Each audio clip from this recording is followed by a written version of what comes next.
Tell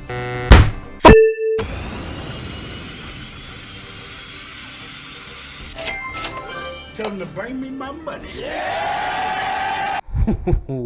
Okay, we're gonna have fun with this episode. So last episode, we covered the character of Amy Rose in Sonic Frontiers. Now we are on Ares Island.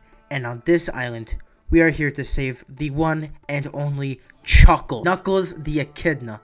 And I kid you not, his character interactions, his interactions with Sonic, his character development, his riz. He is probably my favorite character in the entire game. Hell, I can make an entire video just on his interactions with Sonic alone. Ian Flynn made probably the most entertaining and interesting character narrative with Knuckles in this game, and I cannot wait to get into it. So if you guys are ready, make sure to subscribe, hit the bell so you don't miss the next episode, and without further ado, let's jump right into the character of Knuckles the Echidna in Sonic Frontiers. Knuckles the Echidna, the last remaining member of the Echidna tribe that was wiped out thousands of years ago by Chaos, the god of destruction. And because Knuckles is the last member of his tribe, he must bear the burden of guarding the Master Emerald for the rest of his life. Now, I won't go into super heavy detail about the Echidnas and stuff. If you want to know more, Chowmix made a really good video on that, so the link is in the top right corner of the screen. Go watch that if you have the time. Knuckles' debut was in 1993 in Sonic 3 and Knuckles, where he used to be an enemy to Sonic because Eggman tricked him into thinking he was here to steal the Master Emerald. But after the events of the game, they became friends. Knuckles is a serious character, but at the same time he's kind of goofy. He puts on this facade of always being super tough, but there are moments where you can see that this facade fades and you see his true character. At heart, he cares a lot for the people around him and for the things he cares about, but he doesn't really know how to display these emotions since he's so used to being serious, and it just makes him look really goofy sometimes. And look at this moment where he's trying to help the Chow in the animation. Look at him. He can also be quite naive at times. I mean, we all know what happened in Sonic 3 and then again in Adventure. Why does that happen? I never understood why that happened the second time. But anyways, he likes to be alone since he's probably gotten used to it for guarding the Master Emerald for so long. Something that makes his character interesting to me is the Echidna tribe and their history, because their history is directly connected to his character, which we'll get to later. And ever since he's remembered, he's been the guardian of the Master Emerald and the Angel Island. But for some reason, ever since like Sonic Adventure 2, it seems that games have made it to where Knuckles' role as guardian of Master Emerald is just being kind of thrown to the sideline, which is kind of weird, because why would you just drop the role as guardian, which is probably one of the most important things in the Sonic lore? Sure, for high level threats like Sonic 06, sure, right? It's like end of the world stakes, but what the hell is he doing in Lost World? He's just there messing around with animals, like bro. So his history and his purpose seem to be kind of thrown to the sidelines. And sure, fine, Knuckles doesn't really have to be at Angel Island 24/7, right? But then for some reason, they just made him stupid. Like, actually stupid.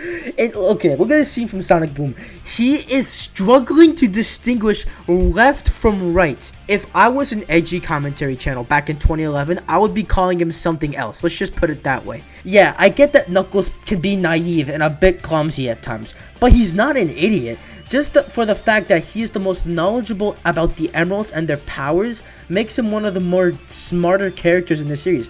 Of course, he's not like Tails smart, but still. And the only reason he's probably this stupid is because Sonic characters in the 2010s are just caricatures of themselves, because the two people writing the stories don't know jack shit. You stupid. So of course they're gonna have a surface level understanding of Knuckles and be like, oh, he's just this stupid guy. But Ian Flynn is here, and I'm happy to say that not only does he give us the old Knuckles back, he gives us our Knuckles back. Real quick, I want to touch on the Knuckles short. Amazing short, right? It touches briefly on the history of the Echidnas. It touches briefly on Knuckles' character and why he guards the Master Emerald, saying that it's basically a burden and like a punishment for his ancestors' sins. Basically, that's his reasoning for why he guards the Emerald. But then he starts to question who came before the Echidnas, who made these islands and these shrines.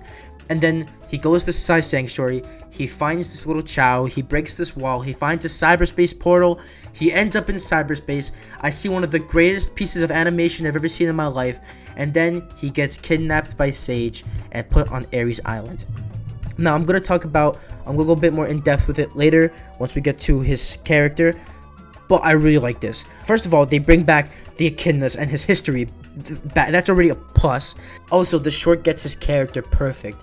It shows him serious. It shows him, helping out the child, showing his little caring side. It also shows him doing this. Man, it's just like, it's the little things, man.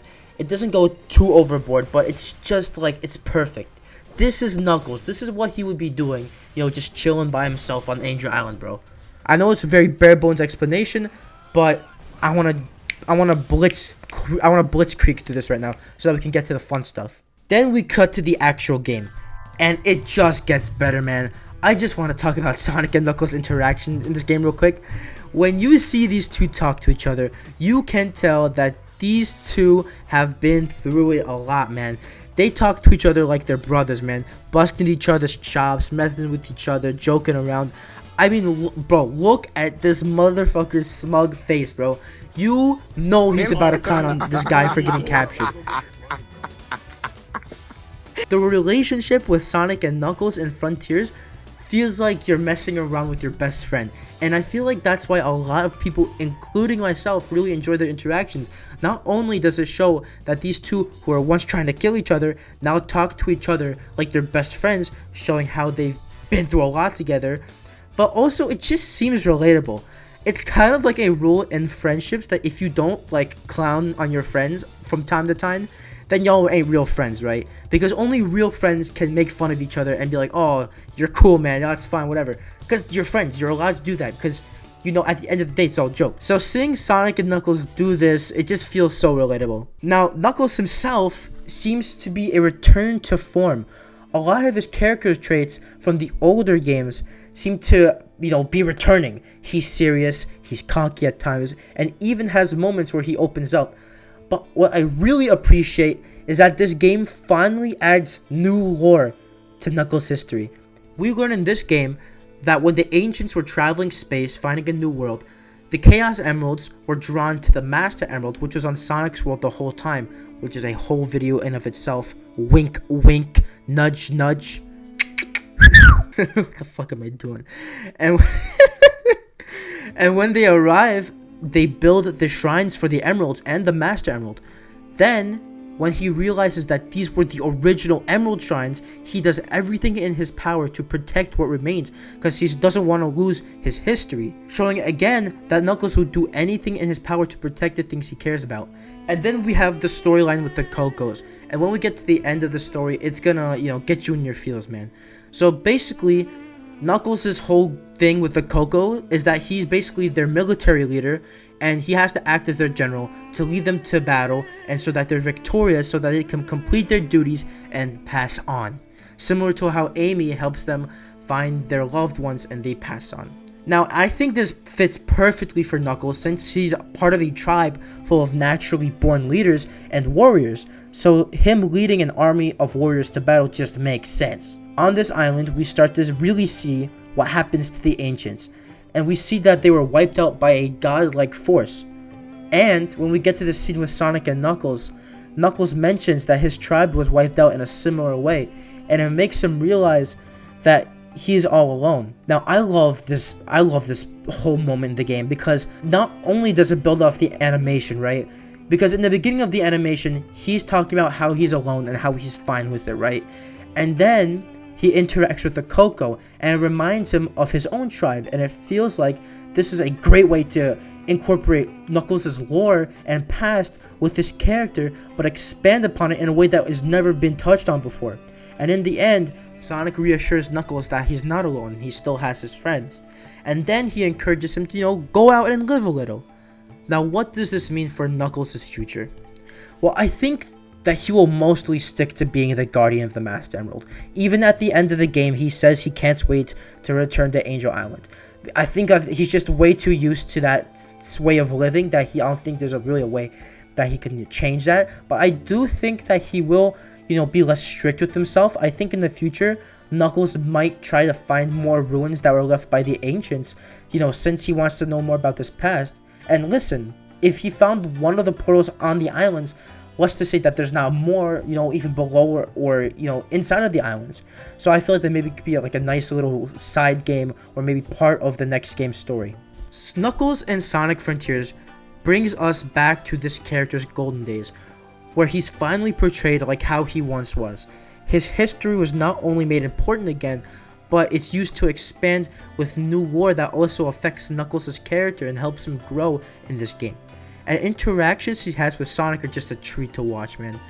I feel like with Knuckles, it's kind of an opposite what we've seen with Amy. With Amy, we've seen her grow as a character over the series, from Sonic CD to now Sonic Frontiers. Whereas Knuckles, we had a good character, and with this game, we're finally getting to see that character come back from what we've lost in the 2010s, and I absolutely love it. And that is Knuckles the Echidna in Sonic Frontiers. We are now off to Chaos Island, where we'll be discussing one of the most controversial Sonic characters in the last few years. But that's gonna have to wait till next episode. If you guys enjoyed, make sure to like and subscribe, turn on notifications. Comment down below what you think about Knuckles in Sonic Frontiers. I think he's probably my favorite character in the whole game. Better than I really like Sage, and I think he's better. He's better than Sage. I just want to say thank y'all so much for the support in the last video. It seems that the overall consensus is that you guys liked the video. So I'm gonna keep pushing. I'm gonna keep continuing to make this video. I do want to make an update. I am thinking about, I've seen some people say that maybe after the Frontiers line is over, I can continue and make character analysis of other characters, which I definitely want to do. I definitely want to do one with Shadow. I've seen someone mention Blaze. Maybe I'll talk about the Chaotix. Maybe I'll talk about Silver. Silver I feel like is very underrated character, underappreciated character, and also a character with so much potential. I wish they would expand on more. So definitely, I would definitely want to continue the series after the Frontiers is over. But I will continue. And yeah, that's all I got to say for today. I will see y'all in the next one. Bye bye.